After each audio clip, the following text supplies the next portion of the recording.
யோபு அதிகாரம் 16. கடவுளின் நீதியும் மனிதனின் அநீதியும். அதற்கு யோபு உரைத்த மறுமொழி: இதை போன்ற பலவற்றை நான் கேட்டதுண்டு. புண்படுத்தும் தேற்றுவோர் நீவீர் எல்லாம். உங்கள் வெற்று உரைக்கு முடிவில்லையா? வாதாட இன்னும் உம்மை உந்துவது எதுவோ? என்னாலும் உங்களைப் போல பேச இயலும். என்னுடைய நினைவில் நீவீர் இருந்தால் உங்களுக்கு எதிராய் சொற்சரம் தொடுத்து உங்களை நோக்கி தலையசைக்கவும் முடியும். ஆயினும் என் சொற்களால் உங்களை வலுப்படுத்துவேன். என் உதட்டின் ஆறுதல் உங்கள் வலிமையை குறைக்குமே. நான் பேசினாலும் என் வலி குறையாது. அடக்கி வைப்பினும் அதில் எதுவும் அகலாது. உண்மையில் கடவுளே, இப்போது என்னை உளுத்திட வைத்தீர். என் சுற்றும் முற்றும் இற்றிடச் செய்தீர். நீர் என்னை இளைக்கச் செய்தீர். அதுவே எனக்கு எதிர் சான்று ஆயிற்று. என் மெலிவு எழுந்து எனக்கு எதிராக சான்று பகர்ந்தது. அவர் என்னை வெறுத்தார்.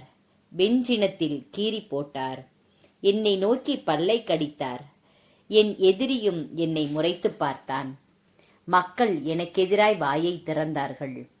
ஏளனமாய் என் கன்னத்தில் அறைந்தார்கள். எனக்கெதிராய் அவர்கள் திரண்டனர். இறைவன் என்னை கயவரிடம் ஒப்புவித்தார். கொடியவர் கையில் என்னை சிக்க வைத்தார்.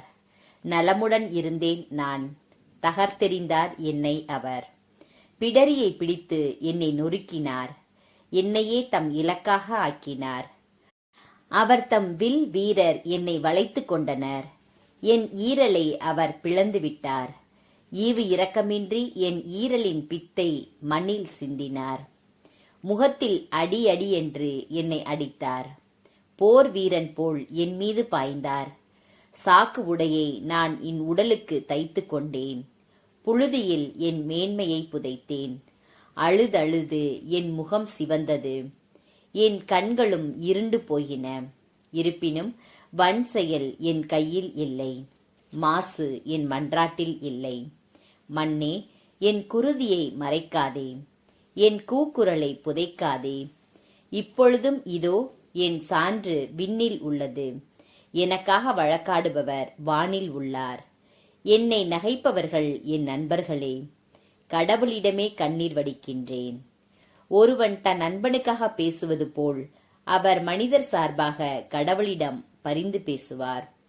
இன்னும் சில ஆண்டுகளே உள்ளன. பிறகு திரும்ப வரவியலா வழியில் செல்வேன்.